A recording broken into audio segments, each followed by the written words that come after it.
Now, the 12th annual Desmond Tutu International Peace Lecture will be taking place tomorrow in Cape Town. It'll be the first lecture since Archbishop Emeritus Desmond Tutu's passing at the end of last year. Now, the event is being held on Archbishop Tutu's birthday and will honor his extraordinary life whilst reflecting his legacy into the future.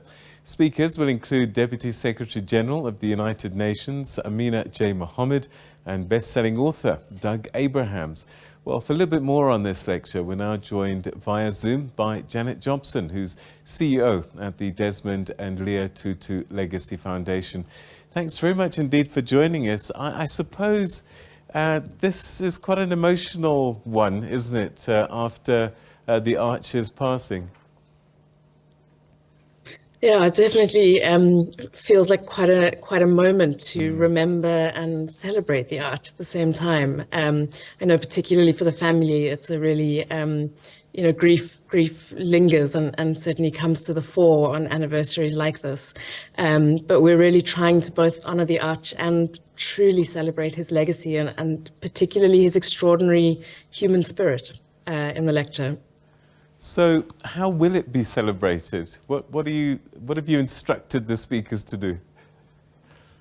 Well, the theme this year is a vision for hope and healing in times of crisis. And, we were really struck when we were thinking about what is it that the Arch would want to bring to us in times like these, and really struck by this extraordinary depth of hope and courage that he really exhibited. You look back at some of the footage of the way he spoke at the height of apartheid about apartheid definitely coming to an end. There was sort of this conviction that he could see a future in which we were this rainbow nation.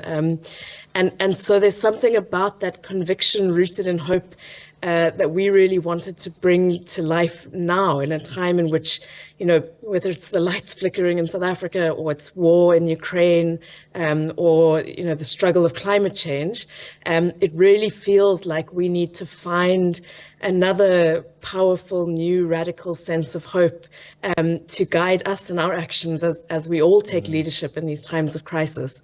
So that's really our instruction to the speakers, is to really share their own insights and wisdom and experience of how they can lead with hope and build these visions for hope and healing. And then we really also want it to be a festival, a sort of real sense of a collective movement for hope and healing. And so we've tried to bring in children's voices through an art exhibition that'll be happening on the evening. The South African Youth Choir will be performing.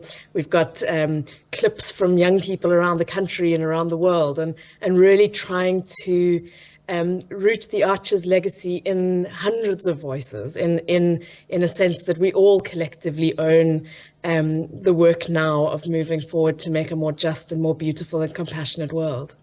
And you've managed to get some great speakers. Tell us about the choices of speakers this year.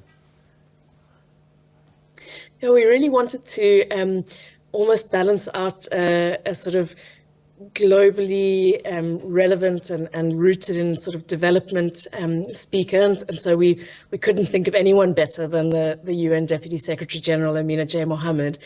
She was an extraordinary leader within Nigeria, working on health and education, and then being the Minister of Environment, where she was particularly a strong leader on climate change. And then she went on to become one of the architects of the Sustainable Development Goals, which is really a project of trying to corral, 192 nations to agree to put human flourishing at the center of development. And we really felt that her perspective on that work of building a global vision for development would be really profound and interesting to hear from. And then Doug Abrams, who was sort of a collaborator with the Arch for 2 decades. He probably most notably wrote the Book of Joy with the Dalai Lama and the Arch, but really is someone we're hoping can bring a sense of the Arch into the room, can really bring his own sort of understanding of the Archer's depth of humanity and his particular message, not just of what the agenda for the world should be, but of how we can be as human beings, of our fundamental interconnectedness as humanity. And so we think balancing out those two speakers, it should make for a fascinating evening. Yeah, sounds fantastic. Just remind us, you know, that this lecture, it's the 12th one now. What you know, mission, vision, purpose does it serve? So we as the Desmond and Leah Tutu Legacy Foundation are really driven by a mission to grow society's courage to heal. And we do that through a range of different programs and platforms. But the Peace Lecture really is an opportunity once a year to almost gather a large community around the big questions of our time and take a moment to reflect on how we can be and what we can do to really grow peace and development in the world. The Peace Lecture, interestingly, started in 2011 because the Arch had invited the Dalai Lama to come to celebrate his 80th birthday.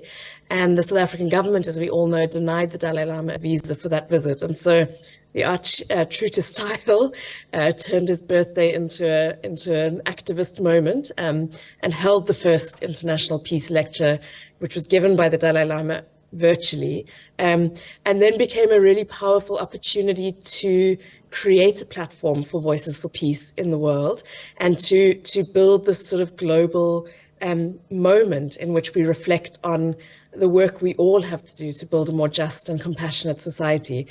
And I think now, particularly that the Arch has passed, it really is an opportunity for us to remember and think about the lived example he gave us of how to do that. And so really excited to host the platform tomorrow evening and to give us that opportunity, but always with that activist sort of sensibility that it was started with in mind. Earlier on, you spoke about children's artworks, and I meant to ask you at that point, how do you find these children? How did you get the art together? Well, we put out a public call and we've had some submissions from all kinds of parts of the country, and then also a network of wonderful organizations across Cape Town. You know, the Butterfly Art Project. We've got music videos from a great organization called Heal the Hood. We've got some little preschools in Cape Town that have had all of their kids, you know, creating artworks together.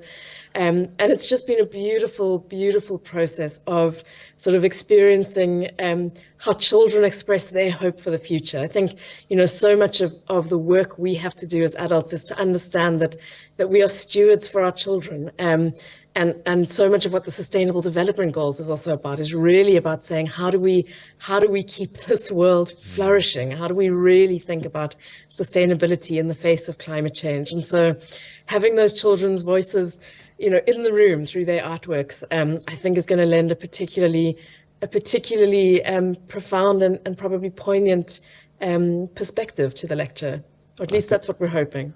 I can almost see the Arch smiling and giggling from heaven, watching all of this play out. Yes, I do hope he'll take a good amount of delight in it. Perhaps a final word, how you hope at the end of it all tomorrow, how people will feel and perhaps start the day after.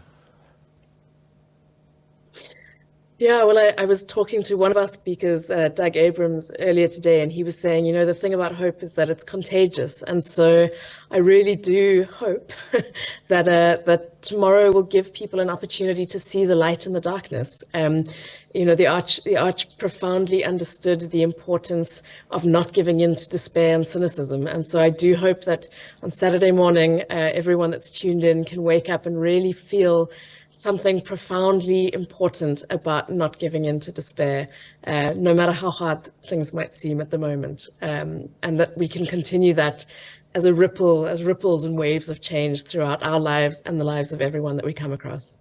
Janet, it's been a pleasure talking to you. Thank you so much. You've inspired us all. I hope that everybody tunes in and listens to this important lecture. Thank you for joining us.